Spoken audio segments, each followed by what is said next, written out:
Paper leak, परीक्षा रद्द, लाखों छात्रों की अनिश्चितता और अब टेलीग्राम पर बैन। नीट विवाद अब सिर्फ एक परीक्षा का मुद्दा नहीं रह गया है। दिलचस्प बात यह है कि दुनिया की सबसे बड़ी परीक्षाओं में गिनी जाने वाली चीन की गाओकाओ परीक्षा करोड़ों छात्रों के बीच बेहद सख्त सुरक्षा व्यवस्था के साथ आयोजित हो जाती है। लेकिन भारत में बार बार परीक्षा सुरक्षा पर सवाल खड़े होते हैं। अगर आप गाओकाओ एग्जाम को डिटेल में समझना चाहते हैं तो डिस्क्रिप्शन बॉक्स में उसका लिंक मौजूद है। अगर आपने चैनल को अभी तक सब्सक्राइब नहीं किया है तो तुरंत कर लीजिए ताकि इस प्रकार के डिटेल रिपोर्ट्स और एक्सप्लेनर्स आपसे मिस ना हो।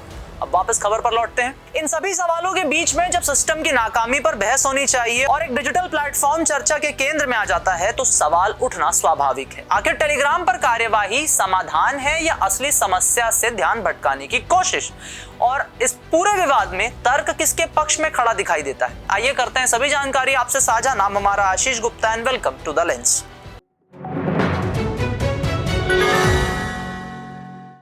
देश भर में नीट यूजी 2026 री एग्जाम को लेकर चल रहे विवाद के बीच केंद्र सरकार ने एक बड़ा कदम उठाया है। सरकार ने 21 जून को होने वाली नीट री परीक्षा से पहले टेलीग्राम ऐप पर 22 जून तक अस्थायी रोक लगा दी है। इसके साथ ही 30 जून तक टेलीग्राम के मैसेज एडिट फीचर को भी बंद कर दिया गया है, मतलब करने का आदेश दे दिया गया है। सरकार का कहना है कि कुछ लोग टेलीग्राम के जरिए पेपर लीक, री नीट 2026 और नीट माफिया जैसे चैनल चलाकर छात्रों और अभिभावकों यानी पेरेंट्स को ठग रहे थे। जांच एजेंसियों के मुताबिक कई फर्जी चैनलों पर प्रश्न पत्र लीक होने का दावा कर लाखों रुपए वसूले जा रहे थे। सरकार का दावा है कि यह कदम परीक्षा को निष्पक्ष और पारदर्शी बनाने के लिए उठाया गया है।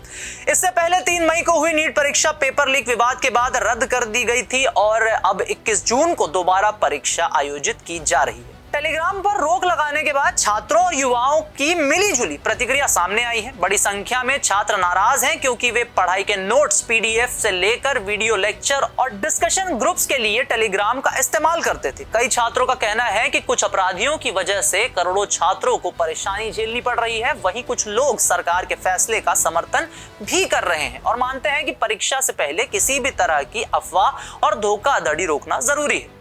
यह प्रतिबंध सूचना प्रौद्योगिकी अधिनियम 2000 की धारा 69A या फिर ऐसा कहें 69A के तहत लगाया गया है। इसी धारा के तहत सरकार किसी डिजिटल प्लेटफॉर्म या वेबसाइट को राष्ट्रीय हित, सुरक्षा या सार्वजनिक व्यवस्था के कारण ब्लॉक कर सकती है।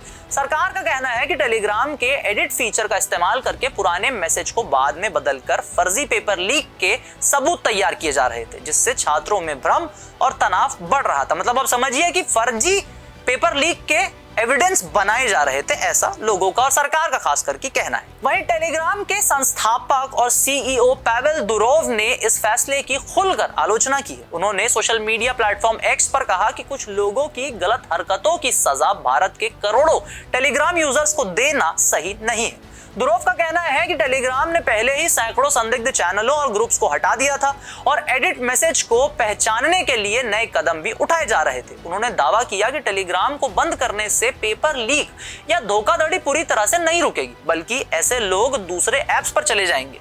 दुरोव ने इस फैसले को गलती बताते हुए कहा कि टेलीग्राम पढ़ाई, बिजनेस और सामान्य बातचीत के लिए इस्तेमाल करने वाले लाखों लोगों को इससे परेशानी होगी। अब इस पूरे मामले पर देश भर की नजरें 21 जून को होने वाले नीट री एग्जाम और टेलीग्राम की संभावित कानूनी चुनौती पर टिकी हुई है। अब इस पूरे मामले को लेकर टेलीग्राम हो या नीट, किसी भी प्रकार का जब अपडेट आएगा तो हम आपके लिए इसी तरह से डिटेल्ड रिपोर्ट और डिटेल्ड एक्सप्लेनर्स लेकर आते रहेंगे। इसीलिए देखते रहें द लेंस। वीडियो पसंद है तो इसे लाइक करें, शेयर करें, चैनल को फॉलो, सब्सक्राइब करना ना भूलें। शुक्रिया।